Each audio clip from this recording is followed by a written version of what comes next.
Today on CityCast Chicago, voters will choose the next mayor on April 4th, a little more than a week away.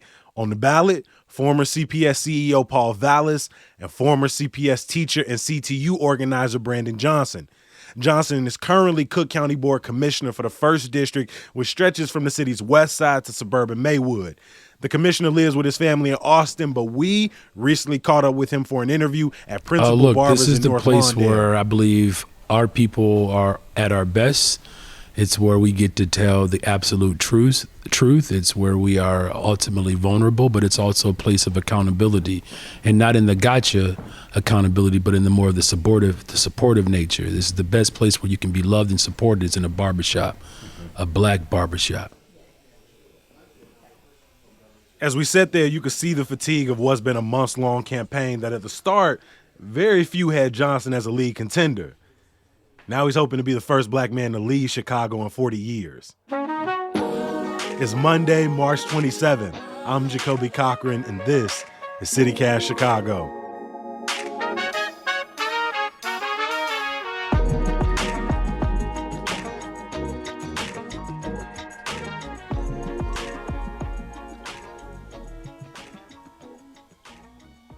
I know a little bit of your story, right? Growing up in a house with two parents who worked in public service, you're a preacher's kid. I know that you had siblings, about 9 of them. It was 10 of us, right? Total, yeah. And you also had foster kids who were inside of your home.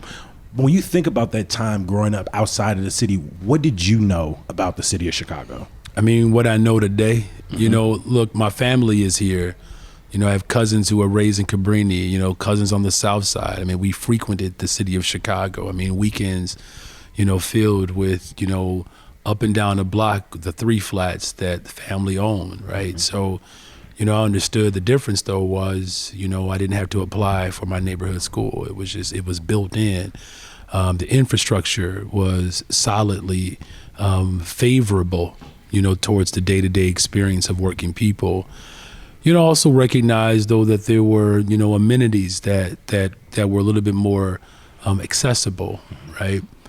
But I also recognized and understood, though, that, the concentration of poverty is a little bit different, growing up, outside of the city, and knowing that your cousins and, your aunts and uncles, right, are living in more concentrated places, where poverty, was... again, just more concentrated. Growing up on the south side of Chicago, to be honest, I didn't realize that my neighborhood was divested in, right? People on my block took care of each other. We frequented the mom and pop businesses around our neighborhood. It wasn't until I got older and I started to venture into other neighborhoods that I realized just sort of how deprived of resources we were coming up. As you've raised your family with your wife Stacy on the west side in Austin, how have you come to see how resources are split between the neighborhoods that maybe you grow up in or that you raise your family in, and the neighborhoods that maybe you shop in, or the neighborhoods that you meet up with your friends in? Yeah, thank you for that. Well, look, one of the reasons why our children attend schools outside of Austin is because, our children, play instruments, the viola, the cello, the violin.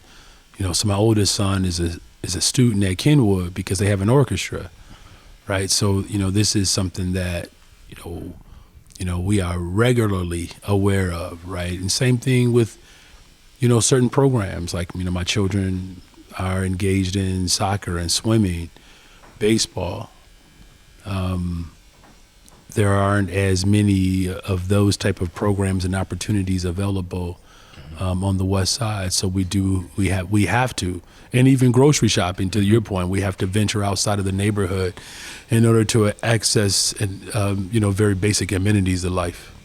I mean, even with that sort of dichotomy that you're forced to live, you've come up teaching in public schools. Your platform talks about investing in neighborhood schools, but as a parent, the decisions that you feel you're forced to make to send your kids outside, I imagine you're not going to tell other parents not to make the same decision. So how do you convince people to stay in their neighborhood schools when you yourself say, it feels like a disservice to my children?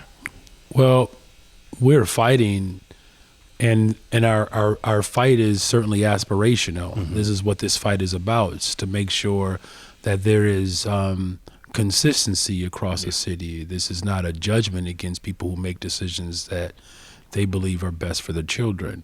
What we're saying is that families are being forced to make that decision. It's not a choice. Got it. It's an ultimatum. When you think about the family story that you've shared with so many people, from your own upbringing to how you're raising your family, one thing I've missed in that conversation is how your family feels about you running for mayor, because your choice now has an impact on all of the members of your family. What has been the reception to your growing candidacy inside your own home? Inside my own home, Yeah, or just versus your just your extended immediate my family, your immediate extended family. family as well. Well, for my immediate family, my children are incredible human beings. I mean, they recognize that their quality of life is not disrupted by their father's decision. They have a life that they live. Like, they ain't checking for me every day. They have swim lessons. They got homework, right? They got pizza night. Like, all those things are still in place. My wife is a superb human being, right? So she holds it down, for the family. Where there are areas in which obviously my time is extended beyond, the address, but she's an incredibly supportive person, and, we're good. As far as, my extended family, like, you'll have to FOIA my family text thread. So I'm just gonna keep that between my text thread. No, they good. I mean, of course they give me a hard time. They love me. They want to make sure that I'm good. Most of their attention is really making sure that Stacy and the three, my children, are good. Mm-hmm. They're very supportive. They're very protective.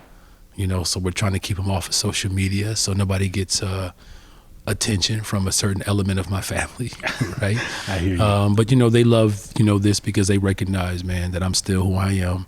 I'm just in a position to run one of the largest economies in the world, but I'm still their brother. Yeah. Every mayoral candidate since Chicago has made promises in their campaigns to deliver for businesses, to deliver to make us a less segregated city. And at least in my lifetime, I felt that most, if not all, of these individuals have sort of under-delivered. And now you are here. Just a few months ago, we're probably polling at 2%, and now you're in the runoff. What do you think that says about your campaign, and how do you distinguish yourself as someone who can ultimately keep those promises? Mm-hmm. Well, one of the things that I believe that it says very clearly that people trust me and believe me, and not just because I've said it, because I've done it. I'm not promising things that we haven't already delivered. I worked hard to organize across the city with organizers for an elected representative school board. The district council races that just were completed, part of a larger coalition to make sure that there's real accountability and a groundswell of accountability for policing with actually elected leaders. Same thing around environmental justice, right? Working alongside the organizers who work to stop a toxic, waste company from being dumped on the southeast side of Chicago. I've been a part of a hunger strike with Alderwoman Jeanette Taylor. Like, I didn't show up with petitions in October, right? I've been a part of a movement that predates me putting on a suit and having a crispy line. You know what I'm saying? And so, like, I'm not providing like a vision that I have not been willing to throw down and organize alongside of people, with. I think the last thing is, there's a great deal of credibility that's coming from someone who's raising a family in Austin on the west side of Chicago, that I've been very vulnerable talking about my children and having to go outside of the community and understanding the perils of having to actually have an application process for a system that should be free, or that is ostensibly free, right? So, it's humbling, don't get me wrong, and there's a lot of work to be done, and most of that work is going to happen afterwards, and we actually have to be able to demonstrate that we can run on a platform before we can start to move towards governance. Can you win on it first? Yeah. Right? And once we prove that and demonstrate that, then that other work kicks in.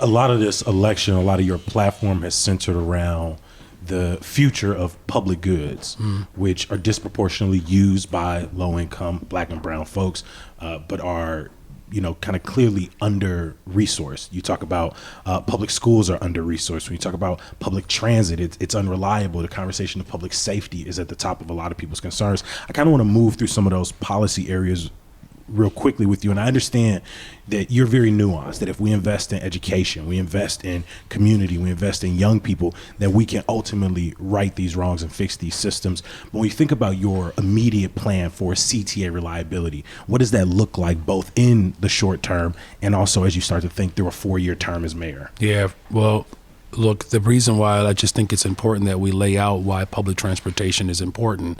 As a social studies teacher, one of the sparks of the civil rights movement, right? That was on a bus, right? So public transportation is very, very much connected and tethered to our overall struggle for Black liberation. I mean, we can have something as simple as making sure that the schedule is actually reliable and accurate. I mean, that's something we can figure out right away. Whether we can get all systems to clicking on all cylinders on day one, that is to be determined, but we know we can at least post a schedule so people know what time it really is, right? When you think about that, though, is that an IT decision? Is that a leadership decision? It's because both. It's they've leadership. announced like 3 schedule updates in the last 18 months, but people are still constantly saying, I'm getting ghosted by the bus, the train is not showing up. So how do we address a system that you believe is sort of one of those day one focuses that should be an easy fix? What do you think that is? I don't want to say it's easy. I understand what you mean. What I will say, though, it is a leadership and it is a technical decision as well, right? That we make sure that our systems are updated. And I've said that in all of my plans, right? There's actually cost savings attached to upgraded IT tech systems. It's something that I've worked on the County Board of Commissioners, modernizing our systems, saving money, and then there's more of an accurate report. But the other thing that we can do immediately in our transition to really look at the projects that have been on hold or incomplete. I've had my own share of frustration, like what's a bus-only lane? Right? Is it just with the white stripe? Is it with the white stripe plus colored bus only on the actual concrete? Right? So making real clear distinction where bus only lanes start and end. Like we can finish those projects. We can start on making sure that there are traffic signals that give buses preference. So that you don't have these jacked up situations at a red light when you got a car and a bus and then, everybody's off to the races. It's unsafe, right? But also giving preferences to buses so that they can move quicker through the city, right? These are things that we can start coordinating even during our transition so that on day one, we're moving towards operation. We're not trying to figure out how to put it together. As a former public school teacher, as a organizer with the Chicago Teachers Union, obviously your heart and your history is close to Chicago public schools. But the problem that our system faces is multi-generational and is cumbersome. Everything from school closures we've seen a decade ago to enrollment drop to disinvestment. Where do you think we should be immediately placing our attention when it starts to sort of plug that flood that we're seeing in exodus from Chicago public schools? Making sure that there's actually someone who is the mayor of Chicago who believes in public education. Like I send that signal right away. Like when I'm sworn in, I'm dropping my kids off to Chicago public schools that next day. Like they're going to miss that day on the 15th. Like they hanging out with me, right? But I'm dropping them off, right? When was the last time a mayor of the city of Chicago dropped their children off to a public school? I can't think of the last administration who did that, right? Dang, for real. I don't even know who the last. Harold didn't have children. Jane Byrne. I don't know if her daughter, right? So that's day one, right? Also, we will begin to move on the budget for Chicago public schools basically day one for my administration, right? Because you have to have it set by August, I believe. So when you say move, you mean starting to sort of take last year's budget and make decisions and then begin to make a next decision year. for the next Gotcha. school year, right? And so one of the first things we do day one is embrace the funding formula model that we organized to get done in Springfield. Like that happens immediately. That puts us in a position to receive conservatively $1 billion more. Like that's real money that's available day one by just embracing the law. And then also making a commitment to sustainable community schools. Like there's nothing that prevents Chicago Public Schools from moving towards more and additional sustainable community schools, which we have 20 models right now that are working. One of the schools that I talk about a lot, Byler Elementary, it was on Rom's list to be closed, or Ken Griffin's list, whoever you're talking to. And we saved it. It is now a model school. Mental health services there. You have a community-based organization that's partnered with the school. Suspensions have gone down. To your point about enrollment decline, enrollment has gone up. So suspensions are down. Enrollment has gone up. There are community gardens that are being built outside of the building. There's an entire beautification. There's restorative justice there. Parents are participating involved. You know what I mean? So like this is not magic, don't get me wrong, but it actually turns out if you actually believe in something, you invest in it.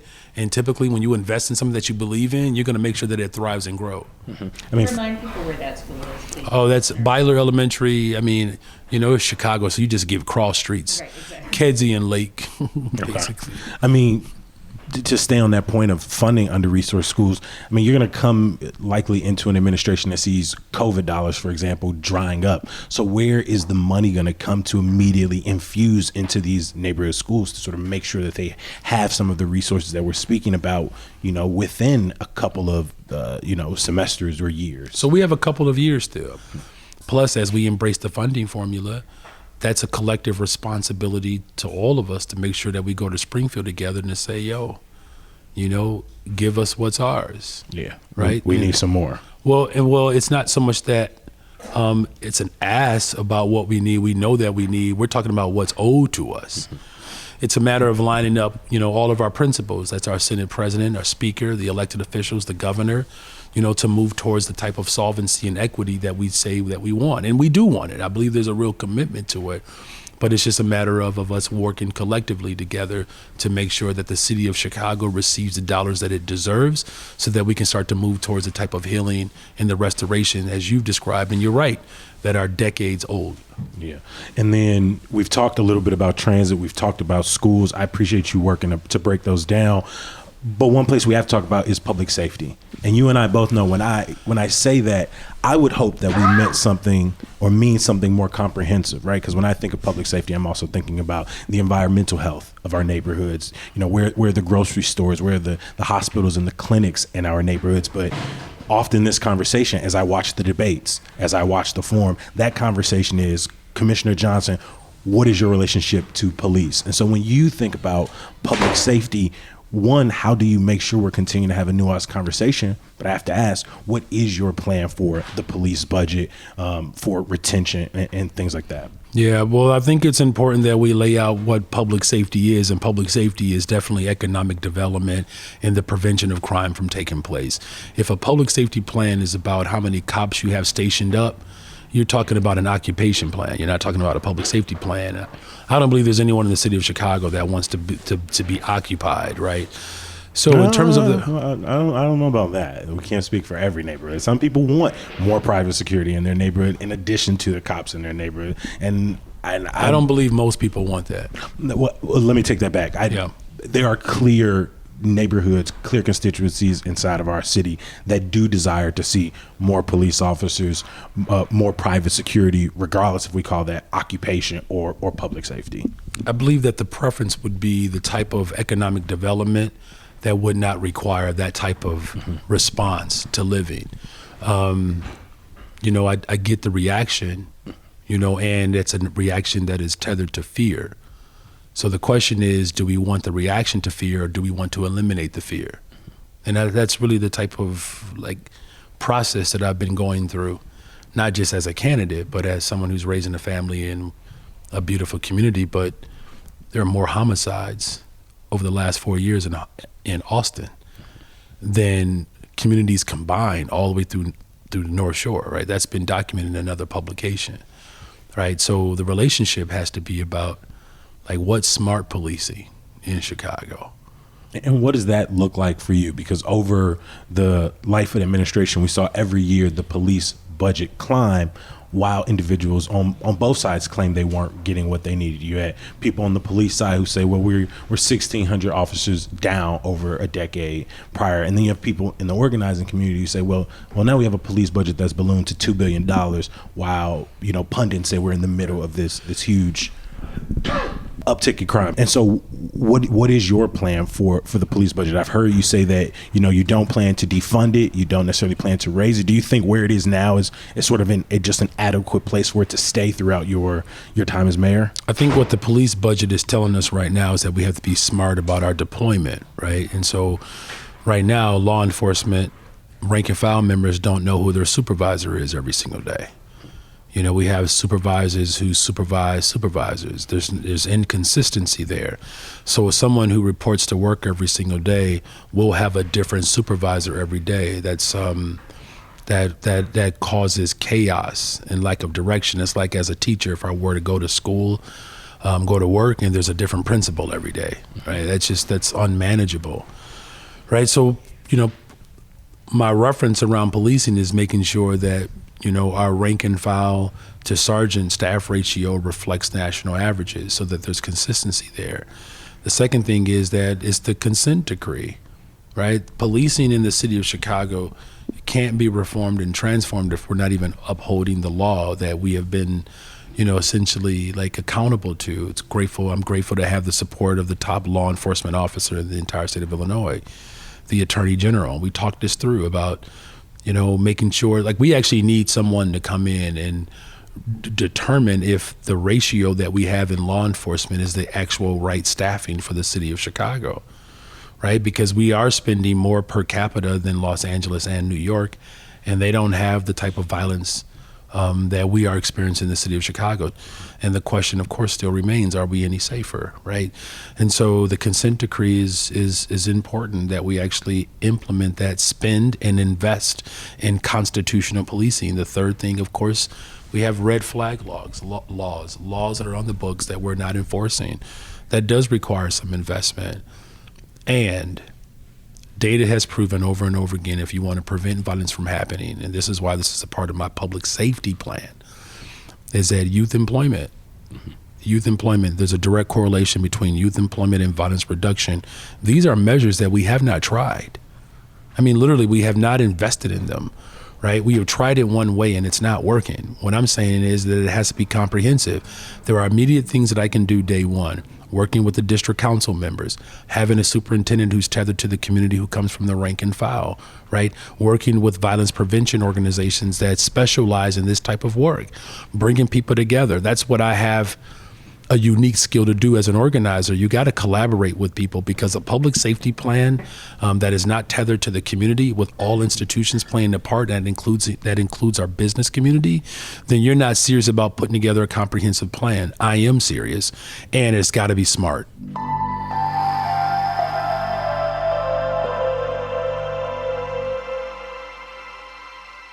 I want to talk about what your first 100 days as mayor would look like. And I don't mean, eating the food throughout the summer at every summer festival, but also some of those major ordinances that you want to get through. One being the treatment not trauma, which is an ordinance to use vacant police salaries for social workers and medical specialists on nonviolent mental health related calls, but also the Bring Chicago Home plan, which is largely a taxation plan to sort of grow our tax base to play for critical resources. How do you think those two ordinances are not only going to get passed in your first 100 days, but what type of immediate impact can they have?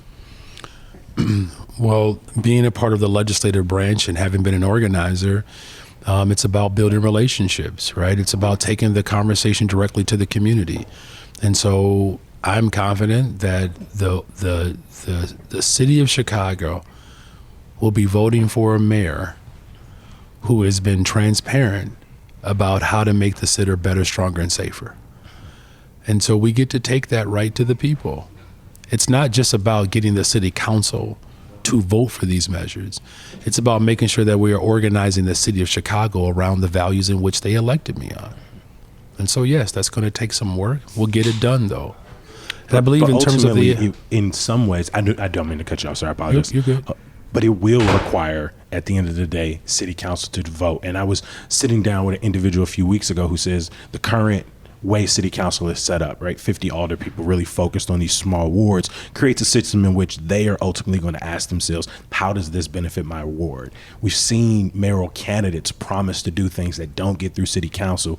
And then we listen to years of them saying, well, I wanted to do it, but city council wouldn't vote for it. I wonder, are we maybe setting ourselves up with these two really, expansive ordinances for a situation in which in a few months, you're just telling us, well, city council didn't want my plans to go through. You know this now, that city council might not want them to go through. So how do you plan to sort of work against that? We don't plan to work against it. We plan to work together and towards it, right? Look, I've been a part of the legislative branch of government, so I'm aware of how the relationships that you build and formulate will ultimately move us towards a collective goal. No one in the city council wants 65,000 people to be without homes. No one wants that. I feel very confident about the city council being committed to making sure that we are addressing the unhoused crisis. I'm also very confident that no one wants another Betty Jones to be murdered because they're responding to a mental health crisis by their neighbor. Who wants a resident to be gunned down because they're having a mental health crisis? So because we know what we want and we know what we want to prevent, we're already starting from a place of advantage. As far as the legislative process that you have to go through, no one thought we can have an elected representative school board. We have been talking about that for years. This generation got it done. No one thought that we would have elected people who are responsible for like public safety in the city of Chicago. Got it done. When I got to the County Board of Commissioners, 4 years before I had gotten there were advocates who were pushing for the just housing ordinance that would eliminate discrimination against those who were formerly incarcerated. I got it done in 4 months.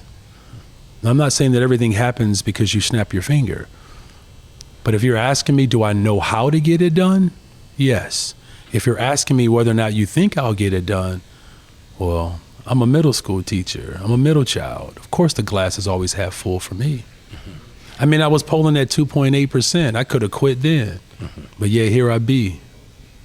I mean, you stand on the shoulders of a deep political history. And you know this as a social studies teacher. John Jones, first black elected official in Chicago, was a county commissioner. The first black congressperson elected in the modern era was Oscar Stanton DePriest. His political career started as a county commissioner. You are hoping to be the first black man elected since Harold Washington 40 years ago. What have you learned from your predecessors, both political officials, but also the organizers whom shoulders you stand on as well? Tell the truth and don't be surprised by the dog whistling, right? Harold Washington, people say you better elect the other guy before it's too late. You know, that if you elect Harold Washington, the city's going to be out of control. They also said that Harold Washington, they didn't use the word defund, but it was the same, it was the same attack against him, that he was anti-police, right? And so this is why you have to read. This is why you have to pay attention, you all, in your social studies classes. Pay attention to your history teachers, right? Because some of the stuff that you endure, you won't ever think that you're the only one who's experienced it. And so if, to your previous question, this is why I'm incredibly optimistic. Like if I'm going through this, which is very similar to what, other black transformational figures had to endure, why would I expect anything less, right? And so, the Republican Party has said very clear that Joe Biden was going to defund the police. The Republican Party said that Governor J.B. Pritzker was going to defund the police. The Republican Party said that Nancy Pelosi is going to defund the police, right? The Republican Party is now, casting the same lie on me that they do on all individuals who fly under the Democratic, flag, right? And the same forces, that said that Harold Washington did not have the experience or the expertise. The same forces that, said that he would, not be ready to lead. It's the same attack, right? So it gives me tremendous comfort, honestly, that the attacks that those who have come before me, the shoulders in which I stand on, that those same attacks are coming towards me, which means I'm going to be just fine. You have time for 2 more questions? 2 more? Yeah, I guess so. Anybody been paying attention anymore? But how about one, and then we need to get the. Then we get the Austin answers. Yep. All right. One major point of criticism that has come out in this campaign season is your taxation plan. And you've announced your goal is to not raise property taxes. I know you have to hit that one hard. That's one that you consistently go to, but you have announced plans to, increase some taxes on hotel accommodations, on airports, on, sort of mansion tax, which really is any real estate transfer over $1 million, commercial or residential in the city. One, how can you promise not to raise property taxes? And two, if, the plan to sort of raise those others fall through, where are we going to get that money from? I'm not going to ignore it because it's weighing down our economy and the type of investments that we need to make for long-term sustainability. We have to fix the structural deficit. I'm going to do that. And not raising property taxes, that's important, right? Because for too long in this city, that's been the go-to. It's been the only go-to to fund the government, and then there's no return on that investment. And it's because they don't have a powerful lobbyists, right? Hotels industry has lobbyists that'll say, "I'm going to fight that tax," just like we watched. And so now the people of Chicago, people of Chicago has a mayor who will lobby on behalf of working people. I'm good with that. Honestly, I liked how you flipped that one at the end and said he was going to be a lobbyist for the people. That was good. Cook County Commissioner Brandon Johnson, I want to thank you for sitting down with CityCast Chicago. Again, the runoff election is April 4th. Regardless of who you're choosing as your candidate for mayor, make sure you make it to the polls. Check out the Chicago Board of Elections website to see where you can vote in your neighborhood. Thank you again, Brandon Johnson. You're welcome. Thanks for having me. April 4th, y'all.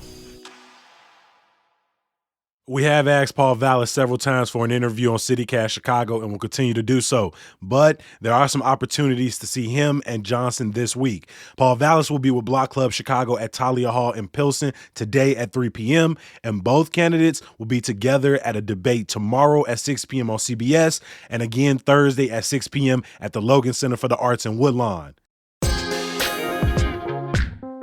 There's some good news to get you through. I want to give a huge happy birthday to my mother. Shout out to Mama T. I love you very much. I want to thank you for everything you've done for me, for my siblings, for the entire family. And I hope that you're enjoying yourself in Arizona. It's time to celebrate you. You, Mama. Brandon Johnson gave us his neighborhood guide to Austin. You can read his things to eat, see, and do in Wednesday's Hey Chicago newsletter. So if you're not already subscribed, make sure you do so now at chicago.citycast.fm. We're going to be here same time tomorrow. Hopefully you'll join us. Peace.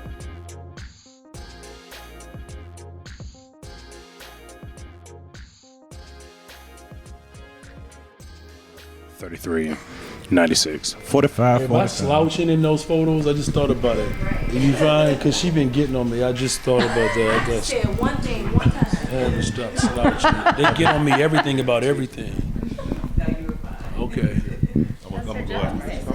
Okay, we're good to go. Jacoby, take it. You want me to hold it or you got it? No, I got it. Okay, Yeah, okay. you All right. and